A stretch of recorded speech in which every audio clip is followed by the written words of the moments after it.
That one moment, that single viral clip of Selena wiping tears at an awards show, cracked open something much bigger. A story about a film that was supposed to change everything. A director who thought he was untouchable. And a woman who, once again, found herself at the center of a storm she didn't create. Let's go back to the beginning.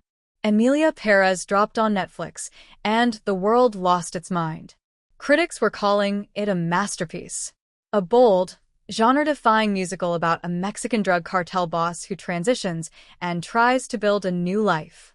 It had everything Hollywood loves: emotion, spectacle, originality. It swept through film festivals like a hurricane.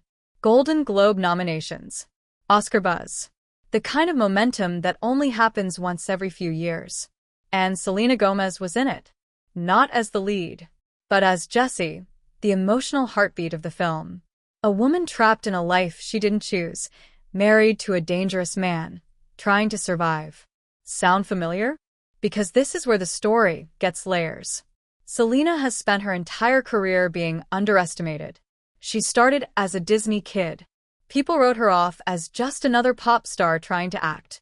But here she was, in a critically acclaimed Netflix film, speaking Spanish, delivering raw emotional performances, holding her own next to some of the most respected actors in the industry.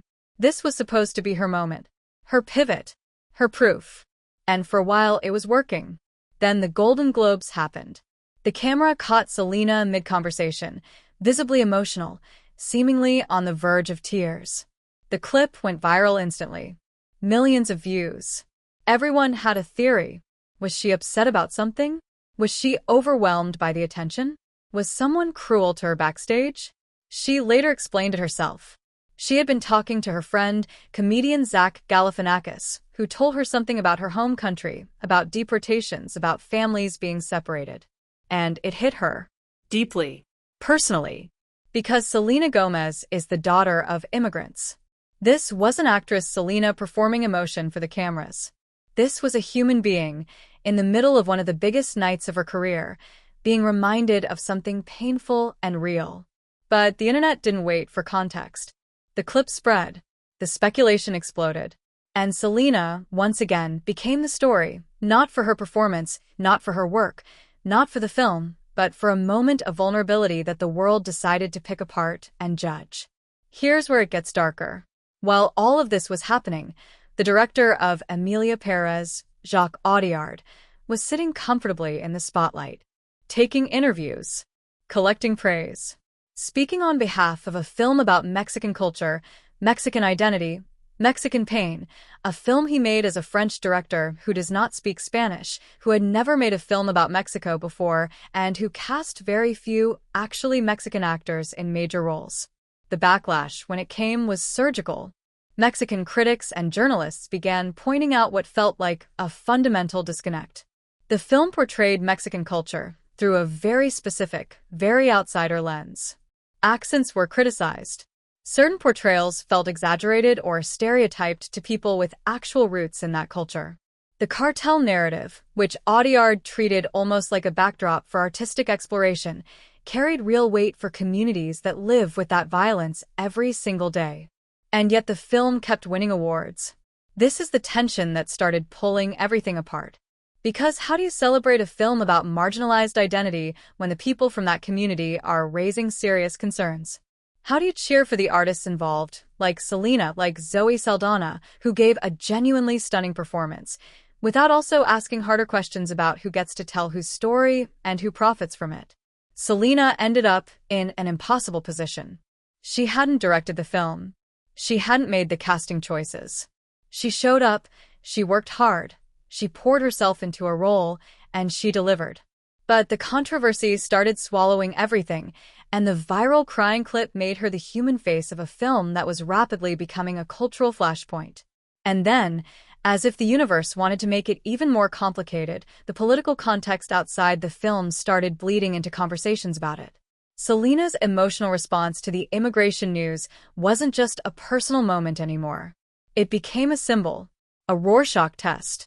Depending on who you asked, she was either bravely showing empathy or was being used as a pawn in a larger culture war narrative.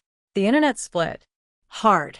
Some people rallied around her, said she was a real one, that her tears proved she hadn't forgotten where she came from despite the fame, the billions, the beauty empire. Others, including some prominent voices in right-leaning media spaces, mocked her, called it performative, said she was playing the victim. Again. That word is doing a lot of work here, because there is a pattern that follows Selena Gomez throughout her public life. Whenever something difficult happens to her health struggles, her breakups, her mental health journey, her emotional public moments, a certain segment of the internet reaches for the same label. Victim. Drama queen. Attention seeker. It doesn't matter that she has lupus and received a kidney transplant and has spoken openly about the psychological cost of living under that kind of scrutiny. It doesn't matter that she built one of the most successful beauty brands in the world while managing all of that. The moment she shows any emotion publicly, the narrative machine kicks in. She becomes the story. Not her work. Not her resilience. Not the genuine complexity of what she's navigating. Just the tears. Just the moment. Just the label. Meanwhile, Emilia Pérez, the film itself, continued its complicated journey. Some awards bodies stood by it. Others started to quietly distance. The conversation around representation in Hollywood, around who gets to make films about which cultures, around the difference between artistic interpretation and cultural appropriation, none of that went away. It got louder. And Selena Gomez sat at the intersection of all of it. A woman who has never asked to be the symbol of anything, constantly becoming the symbol of everything. Here's what I keep coming back to. There's something deeply revealing about the way we treated that moment at the Golden Globes. A woman heard something sad about people she cares about. She felt it. Her face showed it. And instead of letting that be a human moment, we turned it into content, into debate, into ammunition. We do this over and over again to certain women. We put them in impossible situations, demand perfection, punish vulnerability, and then have the nerve to call them dramatic for reacting to the very pressure we created. Emilia Pérez may or may not win the Oscar. The conversation around its cultural accuracy will continue whether it does or doesn't. Jacques Audiard will likely make another film and receive a standing ovation somewhere. But Selena Gomez will carry this moment, this specific chapter, the way she's carried all the others. Quietly. Publicly. Under a microscope she never asked for.